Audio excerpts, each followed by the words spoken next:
Hi guys, welcome back to the channel. My name is Jordan. I'm a fitness coach, and today I'm going to be teaching you how to diet.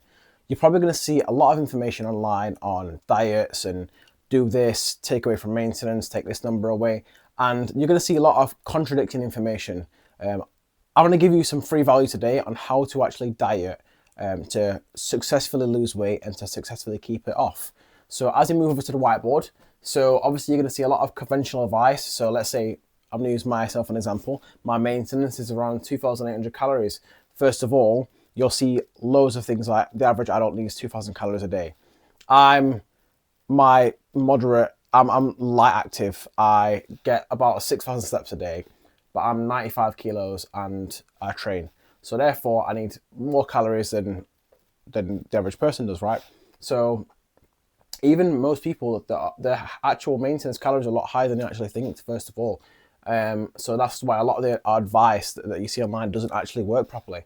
But you'll see a lot of things like take away 200 calories from your maintenance, take away 500 calories from your maintenance. The problem with this is, right, it's so unspecific. There's no actual progression or plan to obviously to move forwards. So let's say you take away 200 calories for your maintenance. That leaves me with 2,600 calories. The average fat cell needs 3,600 calories in order to break down to be absorbed by the body. So how many times do you need to take this away to actually even scratch that surface of losing fat? A lot, right? So this just is not going to work. You're just not going to see results fast enough, and you're not going to stick it out long enough to see results. And it's going to be a very, very slow burner. This is, I would probably say, more from a advanced lifter or someone who's been through many diet phases before you start even getting to this point. Because 200 calories for most people's day-to-day basis is not a lot of calories. So how are you going to see results on this, right? You're not going to see any results for a long, long time. And if someone's a beginner, they don't know how to track, like they're still getting used to fitness and diets. This is not going to be enough for them. This is not going to do what they need to do. Also, let's say you take away 500 calories from your thingy. Even this is still a pretty low number in terms of calories taken away from what we know, especially if you have a plan in place and how to deal with hunger and how hunger develops over time.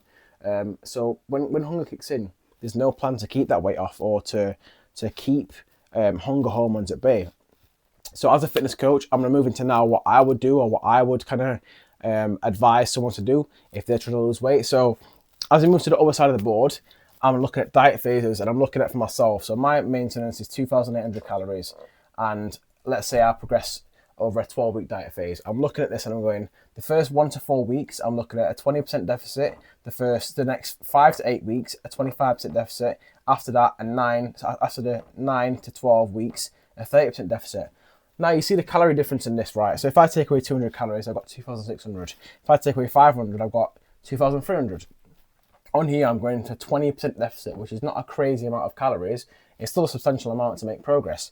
I'm straight down to 2,240 calories from where I started. This is enough for me to see progress in a few weeks' time, especially if my steps and my activity levels are pretty high. This is where I'm going to start to see a little bit of progress. Also, as you move further down, now bear in mind, you can start someone off on a 10, 15 or 20% deficit if they have other issues or they aren't as obese or they haven't got a lot more weight to lose, right? It just depends on the circumstances and the client individually. So obviously weeks 5 to 8, a 25% deficit, which takes me down to 2,100 calories. Also 9 to 12, which is 30%, which takes me down to 1,960 calories. Do you think I'm going to see progress on this? The answer is yes.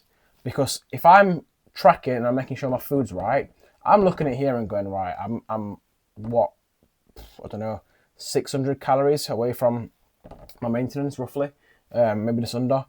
I'm already way above this 500 calorie range that most conventional advice will give you, but I'm starting to make progress in here. I'm also starting to my tracking's starting to improve. So I'm actually now I'm eating 2,400 calories a day, so 2,240 calories a day. If I fuck up on here and I accidentally add in 200 calories somewhere without knowing, that takes me right to 2,440. I've still got a few hundred calories left to work with from my maintenance from 2,800, right? If you take away 200 calories from your maintenance and go, that's my deficit right there, 2,600. If you accidentally track something and you say your app says 2,600, but in reality you've not weighed something out properly, you've forgot to log that on, you've got 200 calories that you don't even you're not even accounted for. They're already there. Take straight back to maintenance as it is. With this eliminates that. As you move, you're going to lose weight, so you want to adjust this because you're going to lose, and your maintenance is going to be lower anyway. My maintenance is going to go down from it was 2,800 when I was 100 kilos, so mine's probably more like 2,750 or 2,700 now. So I'm progressing this deficit over time. So the 5 to 8 week mark, I'm going to 25%, and I'm going to 2,100 calories. Now I have even less calories to work with than I did before. Even if I maintain weight, if I'm on here now, I'm going to start seeing results at some point if my tracking and my food accuracy is on point. At this point, I'm going to start seeing something, right? Even if it's a few pounds or the most minute scale weight difference, I'm going to start seeing something if everything's right, even if I'm sedentary. As you go into that last bit of a phase, your week 9 to 12, 30%. Let's say you've done all this right, you've lost a good amount of weight, you look at this and going, all right, what last 4 weeks I'm going at 1,960 calories. This last push is going to keep that deficit open over time. So obviously here, you're taking away another 140 calories, which, like we said, like we discussed before, is very easily eatable without realizing. As I'm here, I'm going, okay, my hunger hormones, my body in general is in a catabolic state. I'm not feeling great. My energy levels are quite low. So what do? As a coach, my thing is I'm introducing diet breaks or higher calorie days, so someone has a bit more energy on a day-to-day basis. And then eventually you keep this on rinse and repeat. Yeah,